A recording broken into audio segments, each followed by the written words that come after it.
مكان غامض ومثير جدا يمتد لآلاف الكيلومترات في قلب القارة القطبية الجنوبية. نسبة البرودة في المكان هناك عالية جدا. عزيزي المشاهد، ده مش مجرد جليد عادي، ده حاجز طبيعي ضخم جدا بيوصل ارتفاعه ل 30 متر في بعض الأماكن، بيخفي وراه أسرار محدش يعرفها ولا حتى ممكن يتخيلها. إيه هو سر الجدار الغامض ده؟ وإيه هي الحاجات اللي مخفيها وراه؟ هل فعلا في هناك مخلوقات غريبة واكتشافات مرعبة في المنطقة دي؟ جهزوا نفسكم عشان الرحلة دي هتكون مليانة ألغاز ومفاجآت مدهشة هتخلينا نغوص في أعماق الأسرار وأكتر النظريات إثارة للجدل حول العالم. شدوا معايا كده أحزمة الأمان ويلا بينا نبدأ.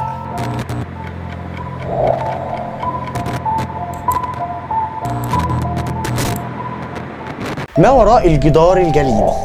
في البداية كده خلونا نعرف ايه هو التكوين الجيولوجي للجدار الجليدي. العلماء بيقولوا ان الجدار الجليدي هو نتيجة لتكوينات جيولوجية طبيعية اتكونت عبر ملايين السنين، ده طبعا بسبب التغيرات المناخية والانهيارات اللي كانت بتحصل عبر السنين. كمان الدراسات بتوضح لنا ان الجدار ده بيلعب دور كبير جدا في توازن الارض البيئي، كمان بيساعد في الحفاظ على برودة الكوكب. كمان في نظرية بتقول ان الجدار ده بيعمل كعازل بيحمي المنطقة الداخلية من التغيرات المناخية الشديدة. العلماء بيرصدوا تغيرات في تركيبة الجليد ودراسته وتأثيره على المناخ العالمي. تعال بقى يا باشا نخش للنظريات البديلة والحضارات المختلفة. بعض الناس بتقول ان في ورا الجدار الجليدي حضارات متطورة جدا، زي مثلا عندك مدينة أطلانتس الأسطورية.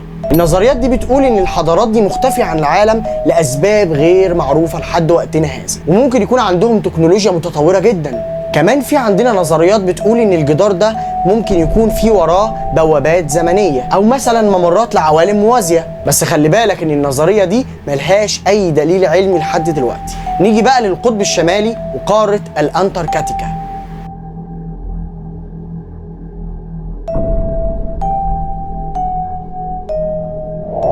العلماء اكتشفوا كائنات بحرية غريبة جدا وأشكال حياة مدهشة في أعماق المحيطات تحت الجليد، وفي بعثات استكشافية حاولت توصل لمنطقة معينة جوه القطب الشمالي، لكن للأسف فشلت بسبب الظروف المناخية القاسية جدا. كمان في بعض النظريات بتقول إن القطب الشمالي وارد جدا إن هو يكون مدخل لعالم جوفي مليان بحضارات وأشكال لحياة غير معروفة.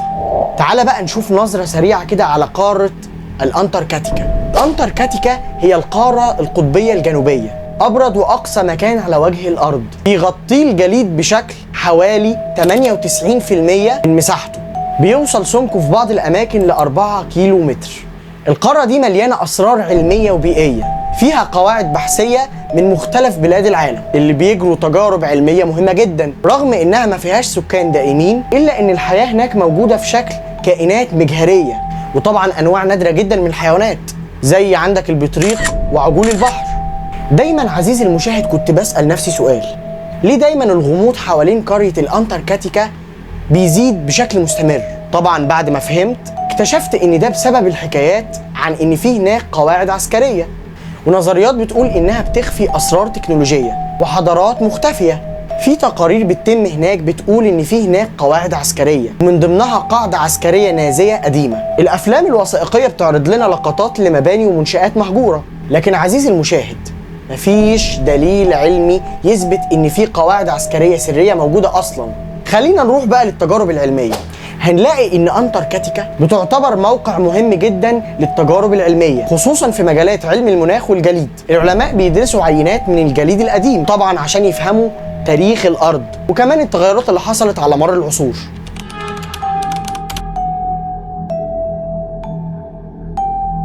في حكايات عن مخلوقات اسطوريه هناك، زي عندك الاليتي اللي بيقولوا ان هو عايش في الجبال الجليديه، وفي مخلوقات بحريه ضخمه ووحوش الجليد، وفي شهود عيان بيقولوا انهم شافوا مخلوقات غريبه او اثار ليهم في الجليد.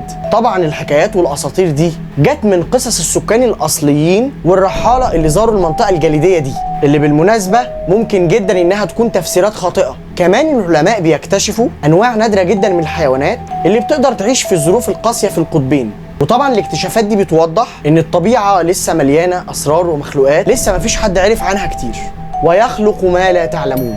في حراسات مشدده على المنطقه دي، وده طبعا بيثير تساؤلات كتير عن السبب، زي قاعده ماك موردور الامريكيه في الانتاركتيكا. في ناس بتقول ان الحراسه دي لحمايه التجارب العلميه ومنع التدخل البشري اللي ممكن جدا ان هو ياثر على الابحاث دي. وكمان في نظريات بتقول ان الحراسات دي عشان تمنع التجسس. بعض الناس بيعتقدوا ان في بينهم تعاون دولي للحفاظ على سرية المعلومات والتجارب في الانتاركتيكا، والحكومات الكبيرة بتخفي معلومات مهمة جدا عن عامة الناس، زي مثلا وجود كائنات فضائية متقدمة هناك او مثلا تكنولوجيا متقدمة. في النهاية عزيزي المشاهد، سواء كنت بتصدق النظريات دي او لا، المهم عزيزي المشاهد اننا نفضل نبحث ونتعلم اكتر عن العالم الغامض اللي حوالينا. اهم شيء انك تدور وتسأل، عشان احنا مش عايشين ناكل ونشرب او حتى نشتغل وخلاص. ربنا وهبنا وميزنا بالعقل عشان نفكر ونتأمل بيه في الكون العظيم ده. ما تنسوش تشتركوا في القناة وتعملوا شير. الله غالب. سلام.